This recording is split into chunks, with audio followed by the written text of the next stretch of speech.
Hi friends! So I figured since a lot of this channel will be about learning different things, starting a YouTube channel is kind of a perfect opportunity to do a case study about how you can apply deliberate practice to learn something. Basically, the distinction for deliberate practice is that you have a specific goal on something you want to improve, and then you apply focused effort on improving those areas. Another important aspect of deliberate practice is getting feedback.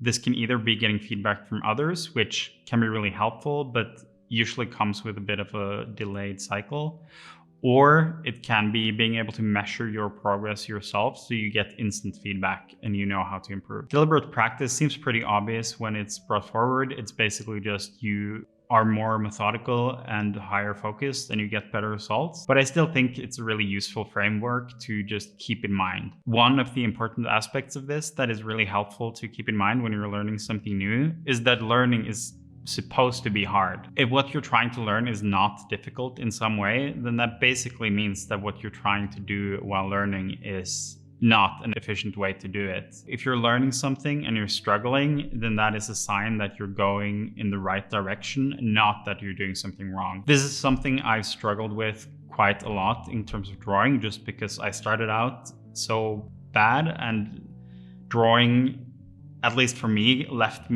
like a pretty visceral negative reaction compared to most other things I've learned. Like, I never play the piano, and then when I miss a key, I just feel awful about it. I'm just like, whatever, and then I move on. But when I dealt with some of the drawing, it's like quite anxiety inducing. But then one of the things that's just kind of helped me stay the course is just constantly reminding myself that if I feel like this is really uncomfortable and that I'm like doing something really difficult, then that is when I'm learning the most as well. Whereas if I'm just drawing what comes easy to me and just kind of learning the same thing and doing the same thing over and over, then it might be easier to do, but I'm not learning as much. I have a couple of quotes on top of my journal in Notion that I skim through every day before I do my journaling. One of those quotes is from The Art of Learning and Josh Waitzkin. The quote is, "The only thing to do was to become immune to the pain. Embrace it until I could work through mind-numbing complexities as if I were taking a lovely walk in the park.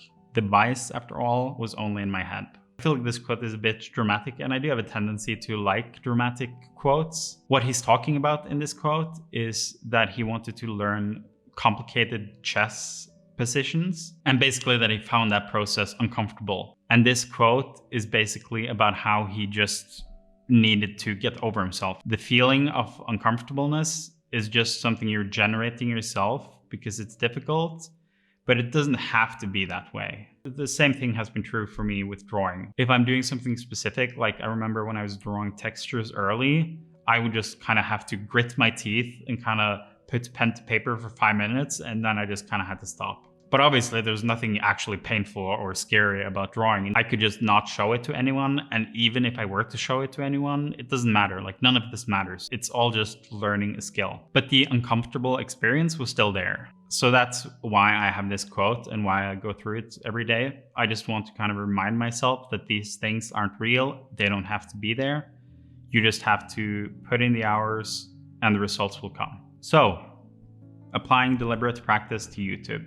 Given that I've just started this channel and I've also just started a course called Part-Time YouTuber Academy, I figured this would be a good time to kind of put a flag in the sand and be like, this is where I'm at right now with my skills in terms of YouTube. And then this is where I would like to go. And then hopefully after the course is done in 6-7 weeks, and then maybe a bit further into the future, I'll take a look back and see how I've improved. So at the start of this course, we were asked to fill out a questionnaire where we ranked ourselves from 1 to 10 on a bunch of different areas that you would hope to improve over the course that they're going to teach us. But I also think it's going to be very helpful to hone in on a couple of those areas where I really want to improve and kind of focus my efforts on those, even though I imagine there's benefits to be had to improve in all of those different areas. To quickly go through the results of the questionnaire, as you can see, I basically ranked myself middling in all of them, like from 3 to 6, I think is where I fell.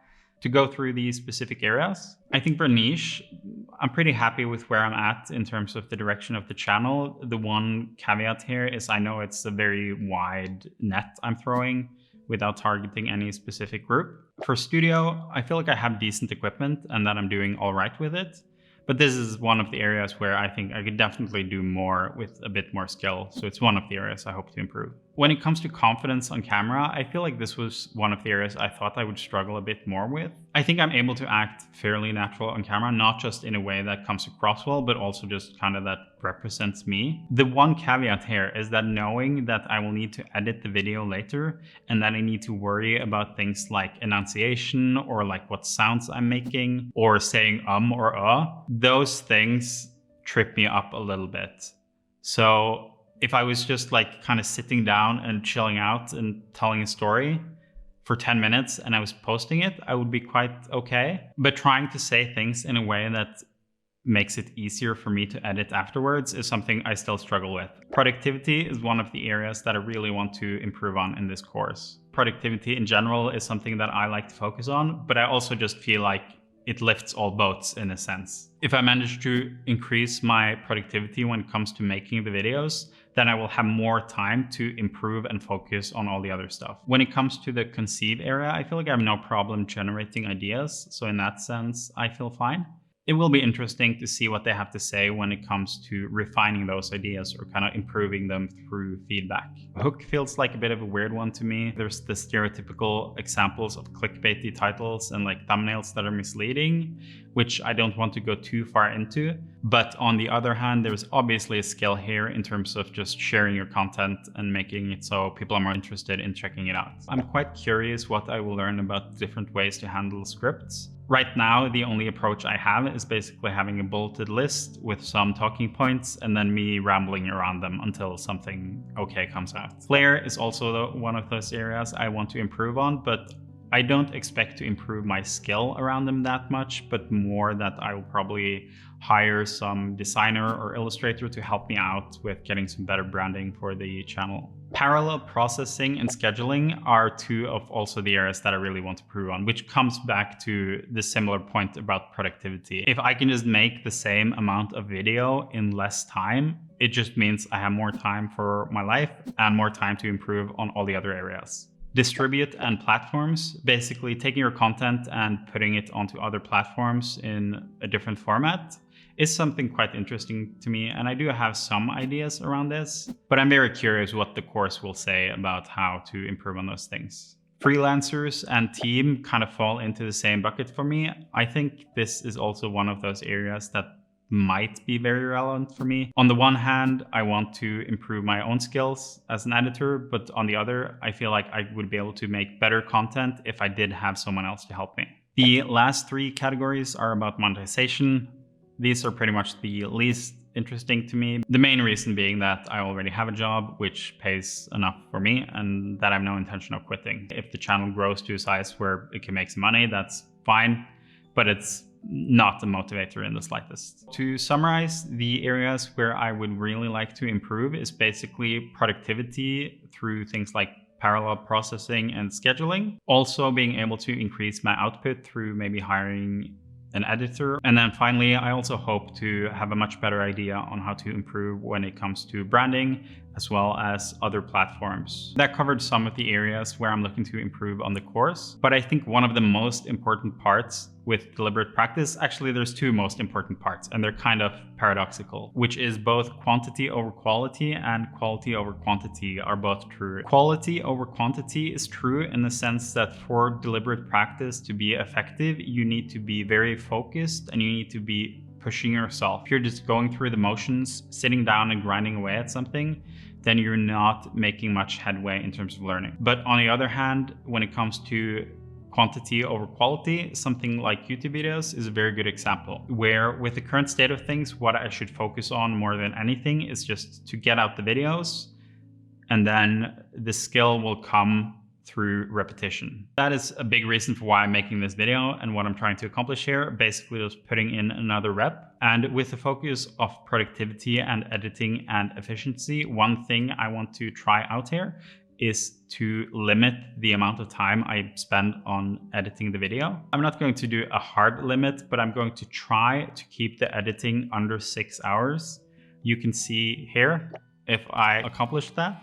I think with this course, which is the next 6 weeks, I will be focusing quite a lot on YouTube and should be able to produce a video every week, because I think that's going to be homework. And after the course, I'm kind of hoping I will be in a place where my efficiency and productivity has increased enough that I can keep up the schedule of releasing a video every week, while still having time both to work on my game, and improve things around the channel and around my life, and to have a life. In the interest of making this video a bit more easy to edit, I'm going to cut this short here. I do really appreciate anyone who feels like subscribing, and then you will also be able to follow me along and see if my deliberate practice leads to any noticeable improvement in my YouTube skills. So thank you so much for watching, and I will see you probably, quite possibly, next Wednesday.